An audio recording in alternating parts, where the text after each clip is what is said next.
Hosté a zákazníci mají novou možnost, jak ohodnotit služby a chování personálu. Na trhu je jednoduchá mobilní aplikace, ve které můžete ohodnotit každého, kdo vás obsloužil. Pochvalu nebo stížnost aplikace odešle rovnou vedoucímu nebo majiteli podniku.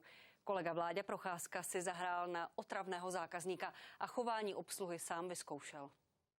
Každý podnik, který přijde do kontaktu se zákazníkem, by měl dbát na jeho spokojenost. Pomoci k tomu má aplikace, se kterou budou právě zákazníci hodnotit chování, profesionalitu a kvalitu nabízených služeb, třeba neochotu. Stěžoval byste si třeba u někoho, nebo byste to nechal být? Nestěžoval, nemá to smysl. Tie hodnotenia, ktoré prichádzajú, nemôžu byť anonymné. Človek sa musí prihlásiť cez svoj profil na sociálnej sieti a v tom momente už človek má problém nějakým způsobem dávat tam věci, které nejsou pravdivé. V Česku se zatím do aplikace zařadilo několik desítek subjektů. Já si myslím, že nám to otvírá nové dveře, nové možnosti v tom ohodnocení zaměstnanců. Tak si vyzkoušíme, jak se chová obsluha v českých restauracích. Vyhlédli jsme si tuto v pražských Vysočanech.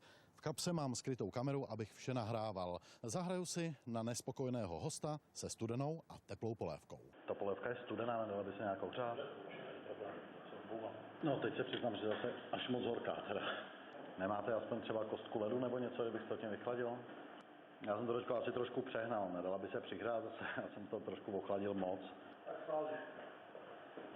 Jo, no. Děkuju. Já se vám přiznám, že já jsem nějak na tím už přestal mít chuť, neobtěžuju vás nějak. Jo. Jak jste sami viděli, obsluha má asi pevné nervy. Uctivost a trpělivost se zákazníkem jí rozhodně nechyběla.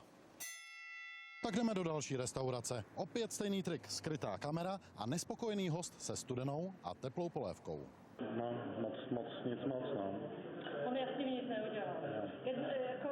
Já s tím nic neudělal. Já když to dám navíc, tak to budete mít vařící. A tak se budete chtít. Já nevím, co s tím chcete. No tak na mě buďte trošku milá. Já nevím, pane, já opravdu se na vás milá. Hodnotící systém prostřednictvím zákazníků je v Česku, jak se říká, zatím v plenkách. Ale tak během 2 let by ho autoři rádi zprovoznili i ve veřejném nebo státním sektoru. Pak budete moci třeba takovému strážníkovi poděkovat i za to, jak vám krásně a profesionálně nasadil botičku. Vladimír Procházka, Prima FTV.